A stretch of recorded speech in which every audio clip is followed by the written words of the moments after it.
Marcus devrait pensait être l'homme le plus puissant d'Atlanta. Costume sur mesure, Mercedes de luxe et une nouvelle femme trophée à son bras.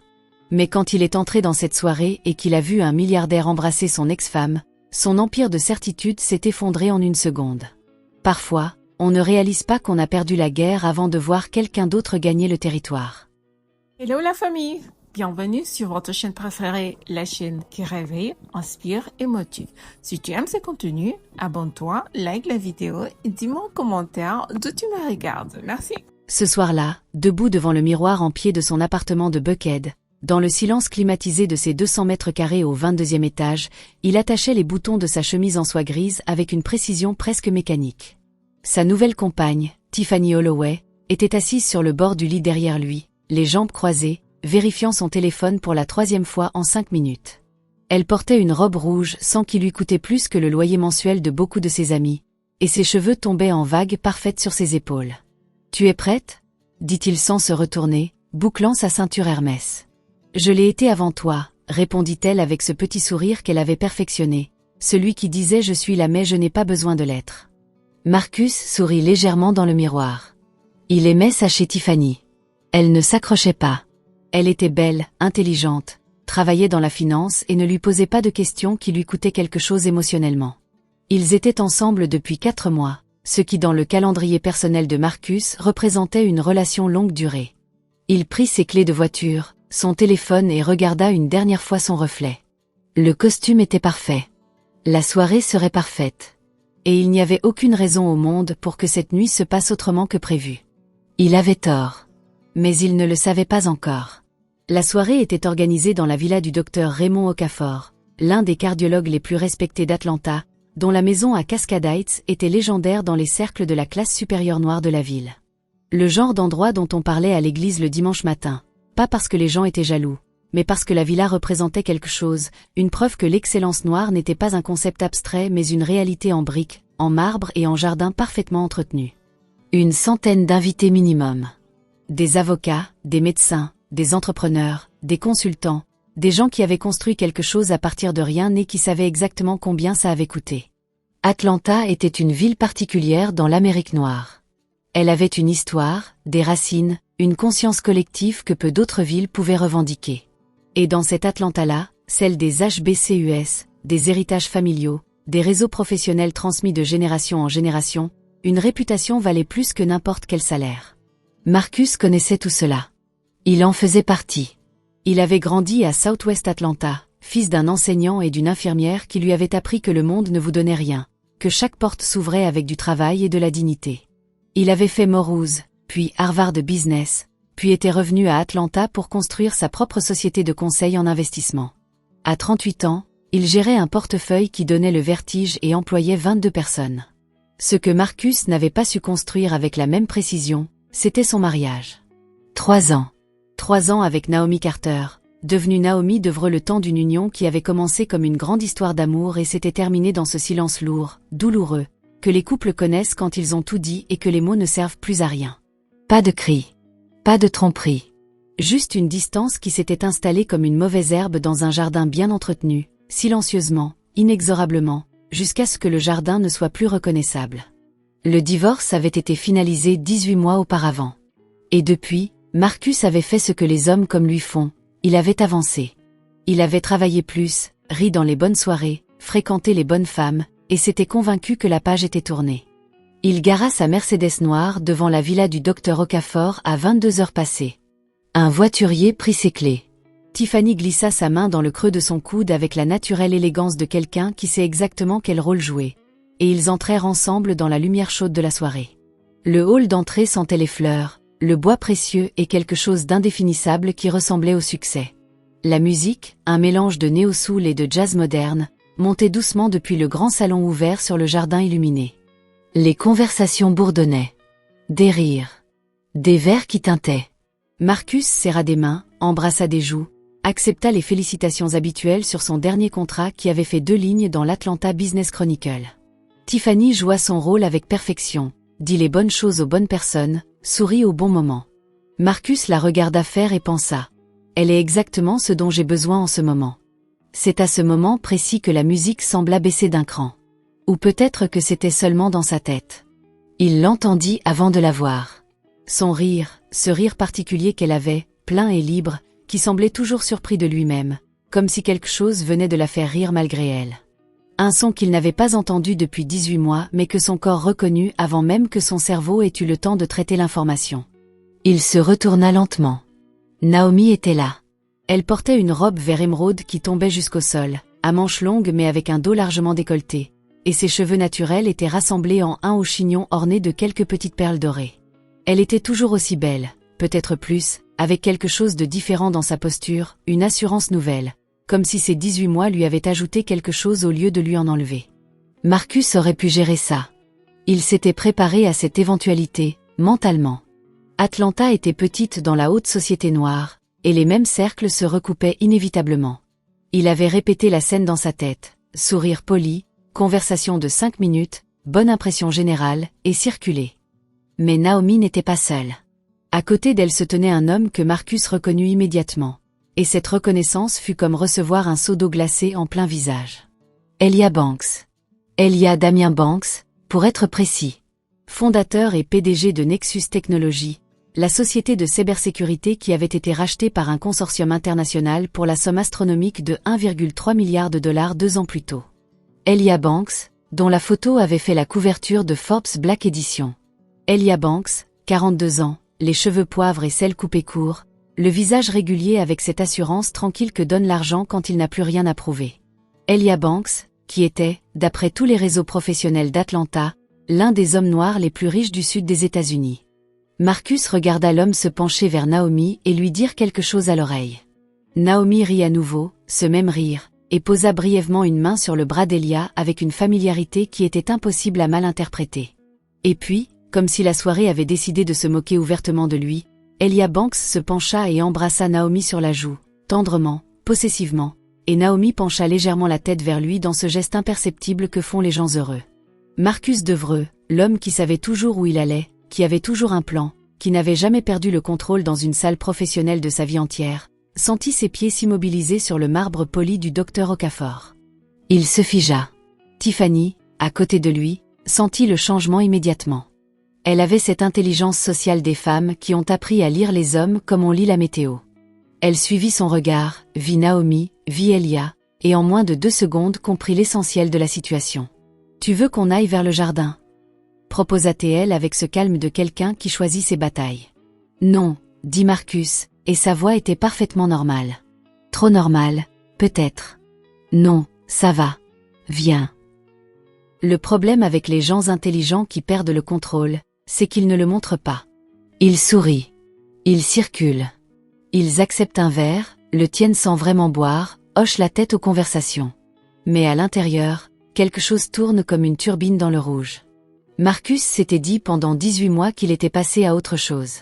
Qu'il n'aimait plus Naomi de cette façon, que la distance émotionnelle qui avait tué leur mariage était définitive, que ce qu'il ressentait pour elle maintenant était au mieux une bienveillance neutre, au pire une légère culpabilité résiduelle pour les façons dont il avait parfois été absent. Il venait de découvrir que c'était un mensonge soigneusement cultivé. Ce n'était pas de la jalousie de la façon triviale du terme. Ce n'était pas l'ego blessé d'un homme qui voit son ex avec quelqu'un d'autre. C'était quelque chose de plus profond et de plus honnête, quelque chose qui ressemblait à la vérité trop longtemps évitée. Il n'avait jamais vraiment su ce qu'il avait perdu jusqu'à ce soir. Il ne la vit pas s'approcher. Il était en train de parler avec un associé potentiel quand il entendit sa voix derrière lui. Marcus. Un mot. Son prénom. Dans sa bouche. Il se retourna. Naomi se tenait à 2 mètres de lui, souriante mais pas performativement, avec cette honnêteté dans les yeux qu'il avait toujours aimée, ce refus de jouer la comédie que certains auraient appelé de la brusquerie mais que lui avait toujours lu comme une forme rare d'intégrité. Naomi, dit-il. Et sa voix était calme. Il en fut presque fier. Je suis contente de te voir, dit-elle, et elle semblait le penser. Tu vas bien? Très bien. Toi? Bien, oui. Un silence d'1 seconde, pas inconfortable mais chargé de toute leur histoire. Je te présente quelqu'un. Elijah, voici Marcus. Elijah Banks tendit la main avec cette aisance des gens qui n'ont jamais eu de raison de douter d'eux-mêmes.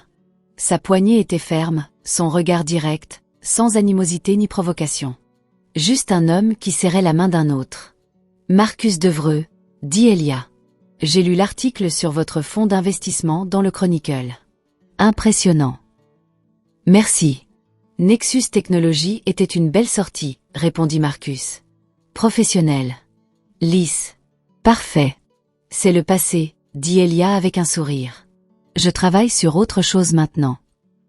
Tiffany apparut à côté de Marcus à ce moment précis, glissant sa main dans la sienne avec un timing impeccable. Marcus fit les présentations. Naomi regarda Tiffany avec la même bienveillance tranquille qu'elle réservait à tout le monde, sans la moindre trace d'inconfort ou d'envie. Ce qui, bizarrement, était presque pire que si elle avait eu l'air jalouse. Les quatre restèrent ensemble exactement 7 minutes. 7 minutes de conversation de surface impeccable, sur la ville, sur un restaurant récemment ouvert à Ponce City Market, sur un ami commun qui venait de lancer une fondation. Et puis Naomi dit qu'elle devait retrouver leur hôtesse, sourit à tout le monde de manière égale, et repartit avec Elia qui posa une main légère dans son dos pour la guider. Marcus regarda ce geste pendant une fraction de seconde de trop. Tiffany le vit faire. Elle ne dit rien. La soirée continua. Marcus but 2 verres, parla à 12 personnes, rit au bon moment, échangea 3 cartes de visite et promit de rappeler 2 personnes la semaine suivante. De l'extérieur, il était exactement ce qu'il avait toujours été, l'homme qui savait où il allait. À l'intérieur, quelque chose s'était fissuré. Dans la voiture, au retour, Tiffany regarda défiler les lumières d'Atlanta sans rien dire pendant 5 bonnes minutes. Marcus conduisait les 2 mains sur le volant, les mâchoires légèrement serrées, fixant la route. « Elle est belle », dit Tiffany finalement. « Oui. » Et visiblement heureuse. Marcus ne répondit pas. « Marcus. »« Quoi ? » ?»« Tu peux me parler. Je ne suis pas fragile. » Il tourna la tête vers elle une seconde, puis revint à la route. « Tout va bien. »« Non, » dit Tiffany doucement, sans accusation. « Tout ne va pas bien. Et c'est correct. Mais ne me dis pas que tout va bien alors que clairement, ce n'est pas le cas. » C'était la chose la plus directe qu'elle lui avait jamais dite, et quelque chose dans sa voix ne lui laissait pas de porte de sortie. « Je ne savais pas qu'elle serait là, » dit-il finalement. « Je sais. Et je ne savais pas qu'elle fréquentait Elia Banks. Est-ce que ça change quelque chose ?» La question flotta dans l'air climatisé de la voiture un long moment. « Non, » dit Marcus. Et puis, plus doucement, « Je ne sais pas. » Tiffany hocha la tête lentement. Elle ne dit plus rien. Ce silence n'était pas hostile. C'était le silence de quelqu'un qui vient de comprendre quelque chose et qui prend le temps d'absorber cette compréhension. Quand il la déposa devant chez elle, elle l'embrassa sur la joue et dit « Dors bien. » Pas autre chose. Pas de scène, pas de larmes, pas de demande. Juste ces 2 mots et la porte de sa voiture qui se fermait avec le son discret des choses bien faites. Marcus rentra chez lui. Il ne dormit pas de la nuit. Ce qu'il fit, c'est s'asseoir dans son bureau, dans le noir, avec un verre de whisky qu'il ne finit pas, et il pensa. Il pensa vraiment pour la première fois depuis longtemps, de cette façon inconfortable et nécessaire qui ressemble plus à une chirurgie qu'à une réflexion.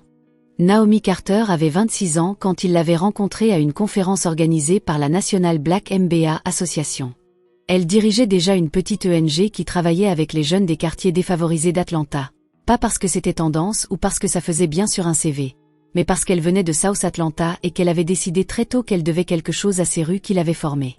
Marcus avait été frappé par 2 choses simultanément, sa beauté physique, évidente, et son refus absolu de se diminuer pour mettre les autres à l'aise. Elle débattait. Elle posait des questions difficiles. Elle n'était pas impressionnée par les titres universitaires ou les salaires quand elle considérait que l'argument derrière n'était pas solide. Il l'avait trouvée fascinante. Et pour la première fois de sa vie d'homme adulte, il avait eu peur d'une femme. Peur au sens noble, la peur du joueur qui sait que la partie qui commence est importante. Ils s'étaient fréquentés 10 mois avant de se fiancer. Marié à 29 ans pour elle, 32 pour lui.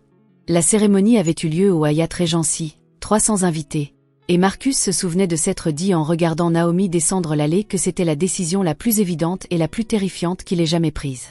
Les premières années avaient été bonnes. Pas parfaites, mais vraiment bonnes. Ils travaillaient tous les 2 comme des fous, elle développant son ONG qui était passée de 5 salariés à 23, lui construisant sa société de conseil. Ils s'encourageaient, se challengeaient, riaient beaucoup. Et puis, progressivement, quelque chose avait changé. Marcus avait du mal à mettre le doigt dessus même maintenant, assis dans son bureau à 3 heures du matin. C'était tellement diffus, tellement progressif. Il avait commencé à travailler plus. Pas pour des raisons financières, il n'en avait pas besoin, mais parce que le travail était plus prévisible que les émotions, parce que dans le monde professionnel les règles étaient claires et les succès mesurables. À la maison, il était présent physiquement et absent autrement. Naomi le disait. Elle le disait avec des mots précis, sans cruauté mais sans gentillesse excessive non plus, parce que c'était sa façon d'être. Marcus, je te parle et j'ai l'impression que tu es ailleurs. Marcus, je t'ai demandé ce que tu voulais pour le dîner et tu m'as répondu par un email de travail. Marcus, on est censé partir en vacances dans une semaine et tu n'as même pas commencé à préparer. Il entendait. Il comprenait, intellectuellement. Mais quelque chose dans la mécanique de leur couple avait grippé et il ne savait pas comment le réparer. Alors il avait fait ce que les gens font quand ils ne savent pas comment réparer quelque chose d'important. Il avait prétendu que ce n'était pas si cassé. La thérapie de couple avait duré 6 mois. Une femme remarquable, la docteure Anita Moss, qui avait la patience d'un saint et la précision chirurgicale d'un avocat pour identifier les patterns de communication dysfonctionnels. Marcus avait participé. Il avait essayé. Vraiment essayé, ce qui était difficile pour lui parce que parler de ses émotions dans un cadre structuré allait à l'encontre de chaque instinct qu'il avait développé depuis l'enfance. Mais ce n'était pas suffisant. La dernière conversation vraiment honnête qu'ils avaient eue, 3 semaines avant que Naomi ne lui demande de signer les papiers de divorce, s'était passée dans leur cuisine un mardi soir. Naomi, debout contre le comptoir, une tasse de thé dans les mains, l'avait regardé avec ses yeux qui ne mentaient jamais et avait dit « Marcus, est-ce que tu veux vraiment sauver notre mariage, ou est-ce que tu veux sauver l'idée de notre mariage ?» Il n'avait pas su répondre. Et son silence avait répondu à sa place. Assis dans le noir de son bureau, 18 mois plus tard, Marcus comprit quelque chose d'essentiel qu'il avait évité pendant tout ce temps. La différence entre ces deux choses, sauver le mariage ou sauver l'idée du mariage, était précisément la raison pour laquelle il n'avait pas vraiment pleuré la fin de leur union. Il avait pleuré la forme. Le statut. La facilité d'avoir quelqu'un dans sa vie qui correspondait parfaitement au tableau qu'il s'était construit pour lui-même. Mais ce soir, en voyant Naomi rire à l'oreille d'Elia Banks avec cette liberté légère, en voyant la façon dont elle semblait occuper son propre corps avec une aisance nouvelle, il avait pleuré quelque chose de différent. Il avait pleuré elle. Naomi elle-même, pas sa fonction dans sa vie mais sa présence, sa voix, sa façon de penser, sa façon d'être au monde. Et cette découverte arrivait 18 mois trop tard. Ou peut-être pas. C'était là que son cerveau, malgré tous ses efforts pour rester raisonnable, commença à construire des scénarios. Il les chassa. Il alla se coucher. Il ferma les yeux. Mais il revint. Le lendemain matin, Marcus fit ce qu'il faisait toujours quand quelque chose le dérangeait. Il courut. 6 kilomètres dans Piedmont Park, dans l'air frais d'une matinée d'octobre à Atlanta, avec les écouteurs vissés dans les oreilles et une playlist qui était censée lui vider la tête. Ça ne marcha pas. Ses pensées restèrent fermes comme des immeubles. Au bureau, à 9 heures, il était impeccable. Costume, café, agenda chargé. Sa secrétaire, Donna, une femme de 55 ans qui le connaissait depuis qu'il avait ouvert sa société et qui avait par conséquent développé une intuition presque maternelle sur ses humeurs, lui dit « Vous avez l'air fatigué ». Ce qui, dans la bouche de Donna, signifiait « Qu'est-ce qui se passe ?»« Nuit difficile », dit-il. Les messages urgents d'abord. À 11 heures, entre 2 appels, il s'aperçut qu'il avait regardé le profil LinkedIn de Naomi pendant 7 minutes sans s'en rendre compte. Il ferma l'onglet. Il rouvrit l'onglet. Naomi Carter, désormais. Elle avait repris son nom de jeune fille après le divorce, et ça aussi ça lui avait fait quelque chose quand il l'avait découvert. Son profil montrait qu'elle avait développé son ONG, maintenant rebaptisée Root et Wings Foundation, avec un financement qui avait triplé en 18 mois. Il y avait une photo d'elle lors d'une remise de prix, souriante, tenant un trophée, entourée d'adolescents en uniforme scolaire. Elle réussissait. Clairement. Brillamment même. Marcus ferma le profil pour de bon et appela son meilleur ami. Devon Richardson décrocha à la 2e sonnerie avec son habituel « Dis-moi ». Devon et Marcus se connaissaient depuis Morose. Devon était l'un de ces rares amis qui ne vous disait pas ce que vous vouliez entendre, ce qui l'avait rendu indispensable. Il était architecte, divorcé une fois lui aussi, père de 2 enfants en garde partagée et philosophe amateur à ses heures perdues. « J'ai vu Naomi hier soir », dit Marcus sans préambule. Un court silence. « D'accord », dit Devon. « Et elle était avec Elia Banks. Un autre silence, plus long celui-là. Elia Banks comme dans le milliardaire Elia Banks. Le seul et l'unique. Merde, dit Devon, puis, reconnaissant. Pardon. Je veux dire, ça fait quoi de voir ça? Je ne sais pas encore. Marcus se leva, alla à la fenêtre de son bureau qui donnait sur le skyline d'Atlanta dans la lumière d'automne. Quelque chose que je ne m'attendais pas à ressentir. C'est-à-dire. Devon. Marcus. Ne me force pas à le dire. Tu vas devoir le dire à un moment ou un autre, dit Devon, avec cette patience tranquille qu'il avait développée avec les années. Autant que ce soit avec moi. Marcus ferma les yeux une seconde. Je pense que je l'aime encore. Silence. Ou que je l'ai toujours aimé, continua Marcus. Et que j'ai passé 18 mois à me convaincre du contraire parce que c'était plus simple. Devon ne dit rien pendant un long moment. Quand il parla, sa voix était douce mais directe. Marcus. Vous avez divorcé. Elle a refait sa vie. Elle semble heureuse. Je sais. Et toi tu as Tiffany. Je sais. Alors qu'est-ce que tu attends de cette conversation? Je ne sais pas. Marcus rouvrit les yeux, regarda Atlanta. Peut-être juste, de quelqu'un qui confirme que je ne suis pas fou. Tu n'es pas fou, dit Devon. Mais tu es peut-être en retard. Ce mot. En retard.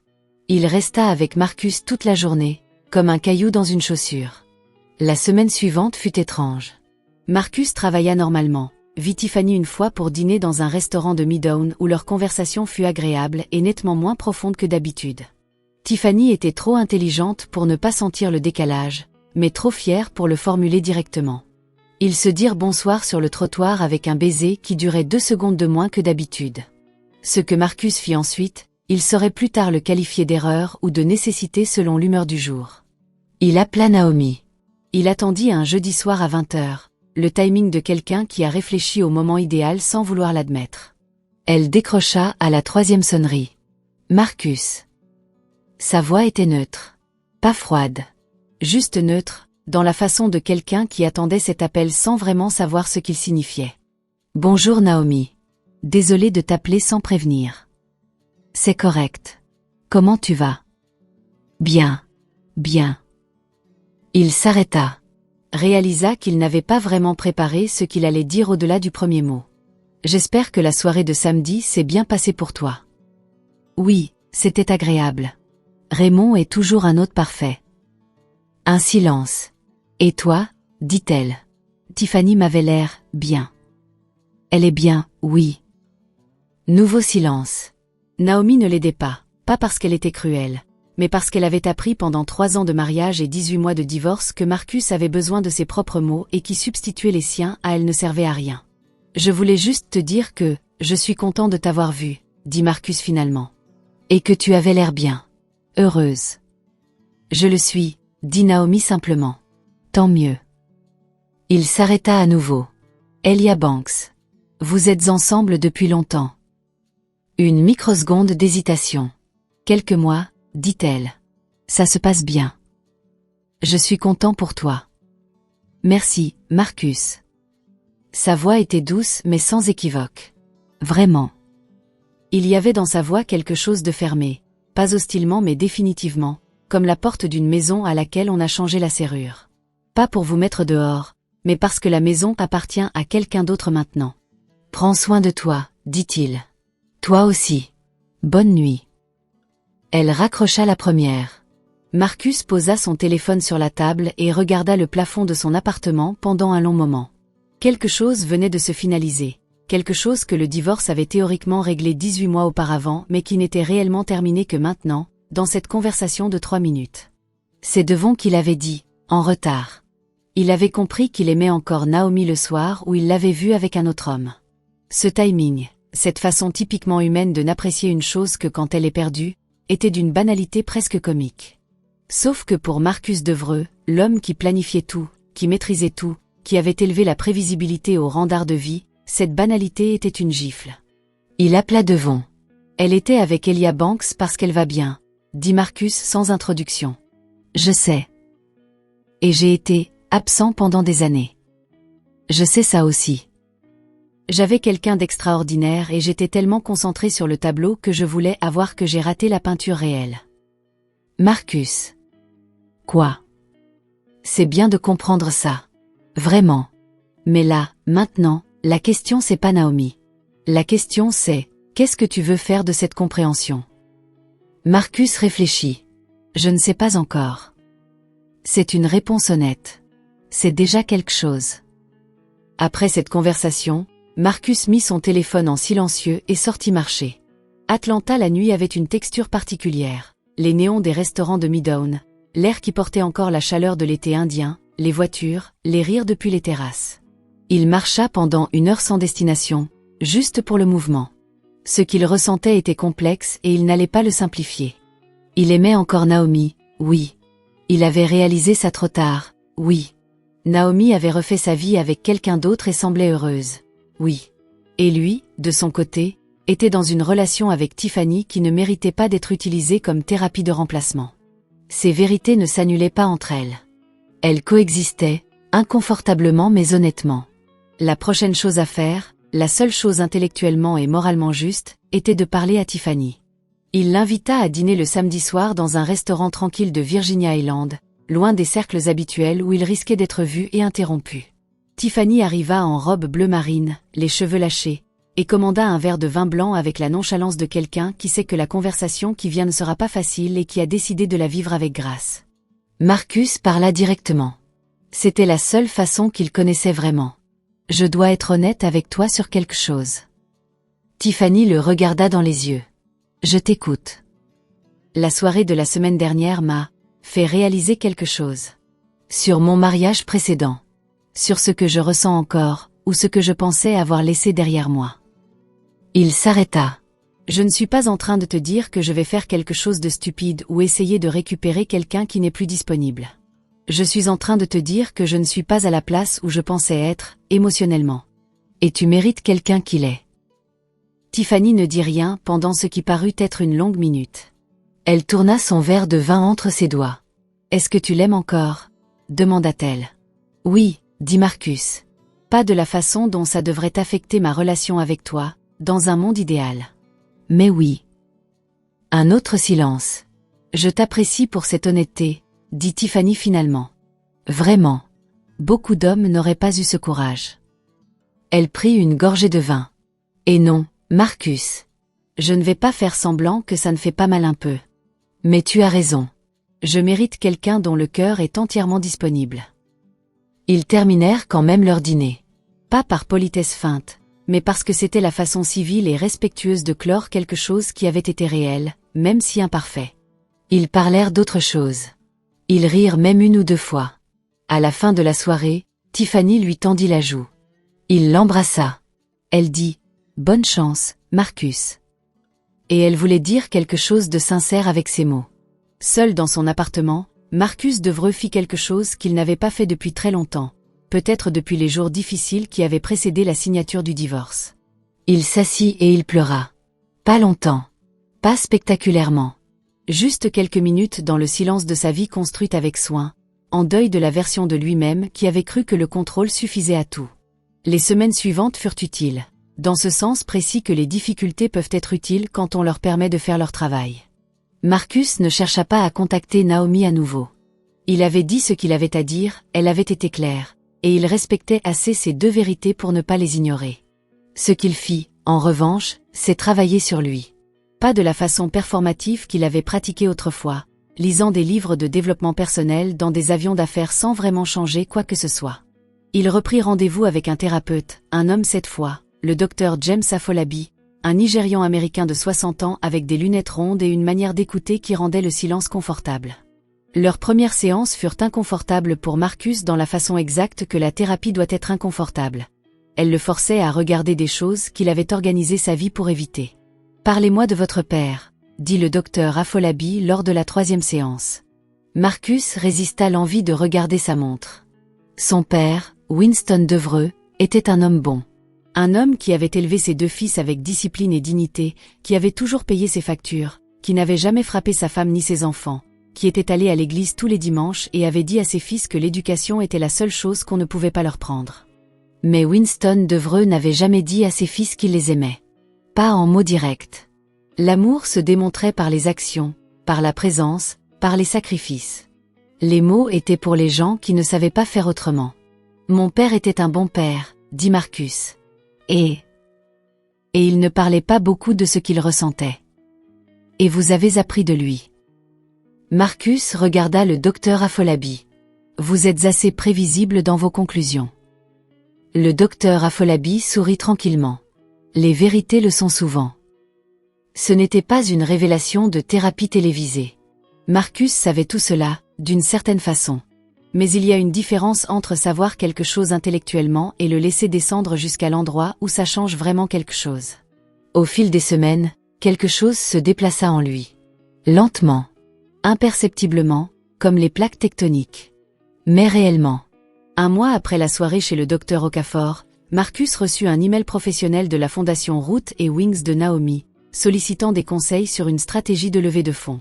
L'email avait été envoyé par la directrice des opérations de la fondation, une certaine Keisha Thompson.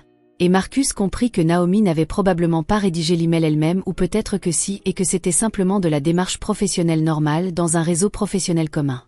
Il répondit. Professionnellement, complètement, avec toute son expertise. Sans sous-texte. 2 jours plus tard, il reçut un mail de Naomi directement. 2 lignes. Keisha m'a montré ta réponse. Merci pour ta générosité. C'est très utile. Et c'était tout. Il relut ces 2 phrases 4 fois avant de poser son téléphone. 6 semaines après la soirée, Marcus organisa un petit déjeuner de networking auquel il avait invité une douzaine de professionnels du secteur philanthropique d'Atlanta. Il le faisait régulièrement. C'était sa façon de connecter des gens entre eux, une habitude altruiste qui était aussi honnêtement une façon de maintenir son réseau vivant. Il invita, après une longue hésitation, Naomi Carter. Elle accepta. Le petit déjeuner avait lieu dans la salle de conférence de son cabinet, un vendredi matin. 12 personnes autour d'une table ronde, café, viennoiserie, et conversation substantielle sur le financement du secteur non-profit à Atlanta. Marcus était dans son élément. Il animait bien, savait relancer les conversations, créer les connexions entre les gens. Naomi arriva à l'heure, s'installa entre 2 personnes qu'elle ne connaissait pas et dans l'heure qui suivit, Marcus observa la façon dont elle prenait toute la place nécessaire dans une conversation sans jamais prendre plus que ce qui lui revenait. Elle écoutait vraiment les autres. Elle posait des questions précises. Elle partageait ses expériences sans se mettre en avant, juste pour l'utilité que ces expériences pouvaient avoir pour quelqu'un d'autre. Il l'avait oublié, ça. Comment elle était avec les gens. Cette attention authentique, ce désir réel de comprendre et de connecter. Ou peut-être qu'il ne l'avait pas oublié. Peut-être qu'il l'avait simplement cessé de voir, pendant les années de mariage où il avait arrêté de la regarder vraiment. Quand tout le monde eut parti, Naomi resta 1 minute supplémentaire pour aider à débarrasser les tasses, ce qui n'était pas du tout obligatoire et que personne d'autre n'avait fait. Marcus la rejoignit dans la petite cuisine attenante. Ils se retrouvèrent côte à côte à rincer des tasses dans un silence qui était différent de tous les silences qu'ils avaient partagés depuis le divorce. Pas tendu. Pas performatif. Juste, humain. Merci de m'avoir invité, dit Naomi. Merci d'être venu. Marcus s'arrêta, chercha ses mots. Naomi, je voulais te dire quelque chose. Elle le regarda. Attendit. Je sais que l'appel téléphonique d'il y a quelques semaines était pas tout à fait neutre de ma part. Il posa la tasse qu'il tenait. Et je voulais m'excuser si ça a créé un inconfort quelconque. Naomi considéra cela un moment. Ça ne m'a pas mise mal à l'aise, dit-elle finalement. Ça m'a surtout dit quelque chose que j'avais besoin d'entendre, d'une certaine façon. C'est-à-dire. Elle fit une pause, choisissant ses mots avec cette précision qui lui était caractéristique. Que les choses que j'ai vécues pendant notre mariage n'étaient pas des projections de ma part. Que ce que je disais être absent, l'était vraiment. Elle ne le disait pas avec amertume, juste avec cette factualité tranquille qui avait toujours été sa façon d'aborder les vérités difficiles. Ça aide pour avancer, d'avoir ça confirmé. Marcus hocha la tête lentement. Je suis désolé, dit-il. Vraiment. Pour l'absence. Pour les fois où tu me parlais et que j'étais ailleurs. Naomi le regarda pendant un long moment. Je l'accepte, dit-elle. Et je veux que tu saches que moi aussi, il y avait des façons dont je ne savais pas comment être dans ce mariage. Des façons dont j'aurais pu tendre la main différemment. Ce n'est jamais juste d'un côté. Le docteur Afolabi lui avait dit quelque chose lors de leur dernière séance qui lui revint à cet instant. La réconciliation ne signifie pas nécessairement le retour en arrière. Parfois, elle signifie simplement permettre à quelqu'un de partir dans la paix plutôt que dans la guerre. « Comment va Elia ?» demanda Marcus, et il fut surpris lui-même par l'absence de douleur dans la question. Juste de la sincérité. Un léger sourire de Naomi. « Bien. C'est quelqu'un de bien. » « Je ne doute pas. » Elle prit son sac sur la chaise. « Marcus, je suis contente qu'on soit capable d'avoir cette conversation. »« Moi aussi. »« Prends soin de toi. Et soigne ta prochaine relation. Tu as beaucoup à donner quand tu es vraiment là. » Elle sortit. Marcus entendit la porte principale de son cabinet se fermer doucement derrière elle. Il resta dans la petite cuisine un moment, les mains posées à plat sur le comptoir, regardant par la fenêtre le ciel bleu d'Atlanta. Elle avait raison. Il avait beaucoup à donner. La question n'avait jamais été sa capacité à aimer mais sa volonté à se laisser être vue dans cet amour, à sortir de la position sur de l'homme qui gère tout et à permettre à quelqu'un d'autre de le toucher vraiment. Cette réalisation ne résolvait pas tout. Elle n'effaçait pas les années d'absence, ne reconstruisait pas le mariage, ne changeait pas le fait que Naomi était avec quelqu'un d'autre et semblait bien. Mais elle donnait à Marcus quelque chose qu'il n'avait pas eu depuis longtemps, une direction honnête. Il reprit ses activités dans l'heure qui suivit, rappela 2 clients, signa un contrat, organisa sa semaine. Mais quelque chose dans sa posture avait légèrement changé, imperceptible pour n'importe qui d'autre mais réel pour lui. Un relâchement dans les épaules. Une respiration un peu plus profonde. Le changement ne vint pas en une seule nuit ou en une seule conversation. Il vint sur plusieurs mois, progressivement, dans la façon dont Marcus commença à interagir différemment avec les gens autour de lui. Plus présent. Moins dans sa tête. Plus enclin à laisser une conversation arriver là où elle voulait arriver plutôt que vers où il l'avait planifiée. Donna, sa secrétaire, le lui dit un matin de février avec son directness habituel. « Vous avez l'air différent ces derniers temps. » Plus détendu. Elle réfléchit une seconde. « C'est bien. » Devon le remarqua aussi, lors d'un dîner avec leurs amis communs à East Atlanta Village. « Tu ris plus vite, dit-il, dans un murmure pendant que les autres étaient en conversation. C'est une mauvaise chose. » Absolument pas. Devon but une gorgée de bière. Mais tu devrais peut-être sortir à nouveau. Pour de vrai cette fois. Pas pour remplir quelque chose. Marcus y pensa. Il ne se précipita pas. Il n'était plus dans cette urgence silencieuse de combler les espaces. Ce qui arriva ensuite arriva naturellement, comme arrivent les choses quand on cesse de forcer. Une conférence en mars sur le financement des entreprises à impact social. Marcus y était comme conférencier. Une femme dans la salle, pendant la session de questions-réponses, posa une question précise et bien construite sur les métriques d'évaluation d'impact. Il lui répondit, et quelque chose dans la qualité de la question lui fit remarquer la personne qui la posait. Son nom était Simone Adjei. 34 ans, fondatrice d'une entreprise qui développait des solutions éducatives technologiques pour les jeunes des quartiers sous-desservis d'Atlanta. Ghanéenne américaine, née à Decatur, revenue à Atlanta après des études à NYU. Elle avait un regard direct et un sens de l'humour sec qui émergea lors du cocktail qui suivit, quand Marcus lui dit que sa question était la meilleure de la session et qu'elle répondit « Je sais. Je me prépare. » Il rit. Vraiment, pas politiquement. Ils parlèrent pendant 40 minutes debout avec des verres à la main, sur leurs travaux respectifs, sur Atlanta, sur la relation entre le secteur privé et le secteur social, sur un livre qu'ils avaient tous deux lu et avaient des avis divergents sur son importance. La conversation allait dans toutes les directions et ne semblait pas avoir envie de s'arrêter. Quand le cocktail se termina et que les gens commencèrent à partir, Marcus lui dit « Est-ce que vous voudriez continuer cette conversation autour d'un café cette semaine ?» Simone le regarda, avec ce regard qui évaluait honnêtement ce qui était proposé et la façon dont c'était proposé. « Oui, dit-elle simplement. » Ils se retrouvèrent le jeudi suivant dans un café de Ponce City Market. 2 heures de conversation. Puis une semaine plus tard, un dîner. Puis d'autres dîners. Marcus était présent d'une façon qu'il n'avait pas su être pendant son mariage, attentif au sens réel du terme, curieux d'elle sans agenda, capable de parler de lui sans se défendre ni se minimiser. Simone était différente de Naomi dans sa façon d'être au monde, moins dans l'émotion directe exprimée, plus dans l'humour et la pensée systémique. Mais elle avait la même qualité d'intégrité, cette même absence de performance qui lui avait d'abord attiré Naomi. Ce n'était pas un remplacement. Marcus était assez lucide pour faire la distinction.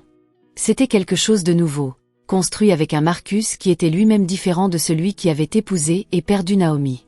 6 mois après la soirée chez le docteur Okafor, Marcus était assis dans le bureau du docteur Afolabi pour ce qui allait être leur avant-dernière séance de leur série de travail. « Vous êtes arrivé ici avec une question non formulée », dit le docteur Afolabi avec ses lunettes rondes et son calme inébranlable. « Pouvez-vous maintenant la formuler ?» Marcus réfléchit. « J'étais venu pour savoir si j'avais raté quelque chose d'irréparable. » Et la réponse. « J'ai raté le moment où Naomi et moi aurions pu changer la trajectoire de notre mariage. » C'est vrai. Et c'est irréparable dans ce sens-là. Il fit une pause. Mais ce que je n'avais pas raté, c'est la possibilité de devenir quelqu'un qui ne fait plus cette erreur. Le docteur Afolabi hocha la tête une fois. Pas pour valider mais pour indiquer qu'il avait entendu. « Et quelque chose d'autre ?» demanda-t-il. « Oui. » Marcus regarda par la fenêtre du cabinet, la rue en bas, les arbres d'Atlanta au début du printemps. J'ai appris que l'amour n'est pas une capacité statique. C'est quelque chose qu'on choisit d'exercer ou pas. Et j'avais arrêté de l'exercer sans même m'en apercevoir. Pourquoi ? Parce que l'exercer signifiait être vulnérable. Et j'avais peur de l'être. Peur de quoi précisément ? Marcus sourit légèrement. D'avoir besoin de quelqu'un. De dépendre de quelqu'un pour quelque chose d'important. Il regarda le docteur Afolabi. C'est assez banal, je sais. Les vérités le sont souvent, dit le docteur Afolabi, répétant exactement ce qu'il avait dit lors de leur 3e séance, et Marcus reconnut la répétition intentionnelle avec quelque chose comme de la gratitude. Un soir de mai, 5 mois après les faits, Marcus se retrouva à une autre soirée, une petite réunion chez Devon pour son anniversaire, une quinzaine de personnes dans l'appartement de Ponce de Léon Avenue.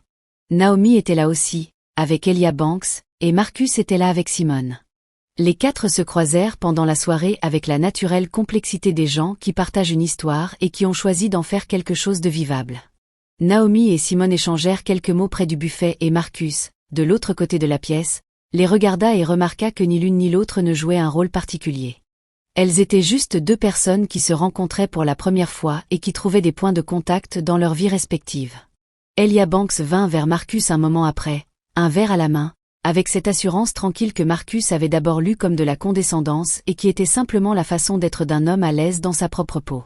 « Votre conseil sur la restructuration fiscale des ONG a eu l'air utile, » dit Elia. « Naomi m'en a parlé. » Marcus leva un sourcil légèrement surpris. « Ça m'a fait plaisir de contribuer. »« Elle parle de vous avec beaucoup de respect, » dit Elia simplement, sans la moindre trace de provocation. « C'est bien. De savoir que les gens qui comptent dans la vie de quelqu'un sont des gens bien. » C'était une phrase remarquablement directe et remarquablement généreuse à la fois. Marcus reconnut sa nature. « Naomi mérite des gens bien autour d'elle, » dit Marcus. Et il le pensait sans douleur. Les 2 hommes levèrent leur verre légèrement dans un toast sans mots, et la conversation continua sur autre chose. Simone, qui avait observé l'échange de loin, vint le rejoindre quelques minutes plus tard et glissa sa main dans la sienne. « Ça va ?» demanda-t-elle. « Oui, » dit Marcus. Elle le regarda une seconde, évaluant la sincérité de la réponse. Elle trouva ce qu'elle cherchait. « D'accord, » dit-elle. « Alors viens, Devon veut nous faire la démonstration de son nouveau barbecue et j'ai besoin d'un témoin parce que personne ne me croira si je décris ça seul. » Marcus sourit, ce sourire qui venait du bon endroit, et ils traversèrent ensemble la pièce remplie de rire et de musique et de vie qui se croisaient dans la chaleur d'une nuit de mai à Atlanta. Ce n'était pas la fin d'une histoire. C'était plutôt un endroit dans la milieu d'une, un endroit où un homme avait appris assez pour continuer différemment. Atlanta continuait de tourner. Les cercles se recoupaient. Les histoires s'entrelaçaient. Et Marcus Devereux, l'homme qui avait toujours su où il allait, avait finalement appris quelque chose de plus important, comment être là où il était. La ville brillait par les fenêtres de l'appartement de Devon, ce mélange de lumière que seul Atlanta sait produire dans la nuit tiède du Sud. Et quelque part dans cette lumière, dans cette soirée ordinaire parmi les gens qu'il aimait, Marcus sentit quelque chose se mettre en place, pas avec le bruit d'une porte qu'on claque mais avec la douceur tranquille d'une chose qui trouve enfin sa juste place. Il y a des leçons que la vie vous enseigne avec de la grâce, et il y en a d'autres qu'elle vous enseigne en vous faisant passer par la chambre la plus difficile de la maison. Marcus Devereux avait traversé sa chambre difficile. Et de l'autre côté, Il y avait Atlanta, il y avait Simone, il y avait Devon qui brûlait probablement quelque chose sur son barbecue. Et il y avait cette version de lui-même, plus vraie, plus présente, plus humaine. C'était assez. C'était même, dans tous les sens importants du terme, beaucoup.